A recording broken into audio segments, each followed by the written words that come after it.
Hello all, back with a quick video.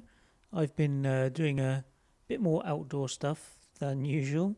Perhaps the retro things are a bit more of a winter hobby, so things have slowed down. Might do a sort of channel catch up with where things are and what I need to get done. There's basically some bits of ordering, uh, something that's broken and needs a bit of repair that has stalled me somewhat. So today I've got some reviews of a bit of GoPro accessories which I bought for more summer oriented activities. I've been getting out on my bike and hiking and things like that, and basically making some slow TV. So I will link that channel in the description.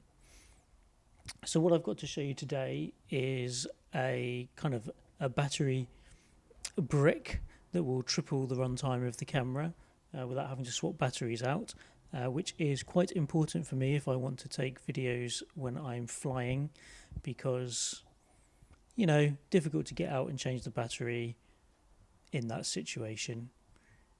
And it's just nice not to have to flip it around, right? So what we have here is a sort of battery brick from Shelling Car.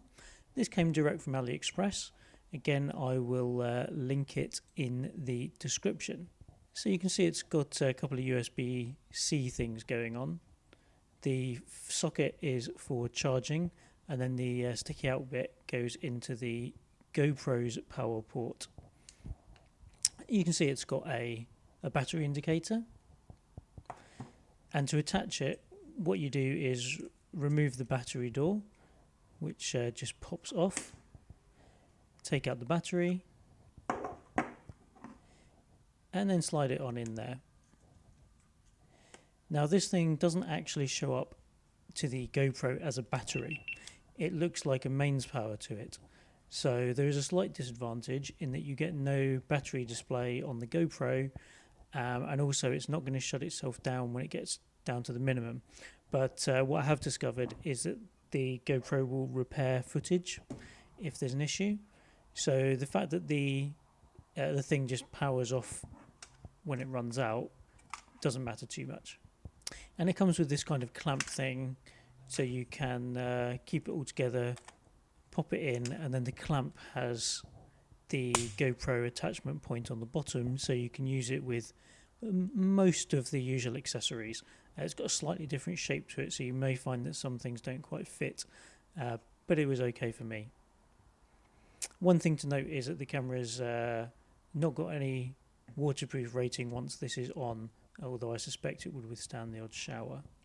So moving on, I wanted a telephoto lens, and I didn't want to pay a fortune for it. So again, I'll add a couple of links. What I've got here is a 52mm filter adapter and then a 52mm 2x zoom lens. So the filter adapter has a kind of screw, an Allen screw that clamps it onto the front of the camera. It's got a little bit of padding on there so it doesn't scratch things up, and it doesn't seem to have made a mark on my GoPro yet.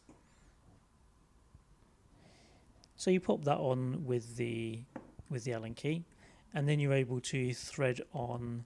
As I say, it's designed for lightweight filters. What I'm doing is sticking a chunking great lens on.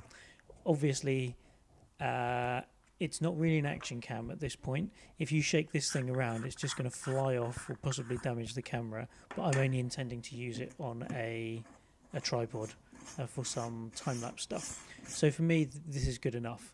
I'll give you a look at the footage I get out of it and how that works out next. It does have a slight disadvantage in that you can see the edge of the lens, but with a bit of editing, I think you can get around that. Okay, so first off, let's check out what this looks like in its standard 4K mode. So this is the picture we get. Now if we flip to taking a 4K image with the lens on, you'll see that we have a much closer view, but it's also a bit soft around the edges, and you can see the circle of the lens as well. Now what I'm thinking is that in fact I will use it at 5.3K. So here's the same thing at 5.3. You see you've got exactly the same field of view, but you're definitely getting a bit more detail there in the center. Now my thinking is that I can now crop a 4K rectangle out of the middle and just cut off all the edges. So let's give that a go and see how that looks. And next up we'll put them side by side to compare.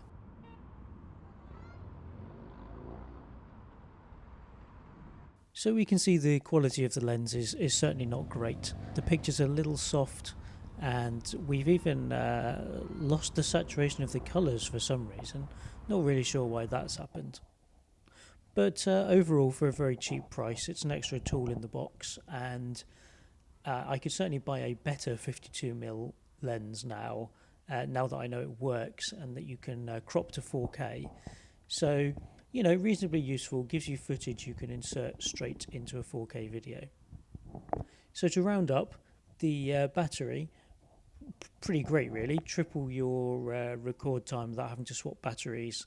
You know, nice piece of kit, works well. Only real disadvantage is it may be slightly harder to fit onto some mounts or in some places just because of the size of it.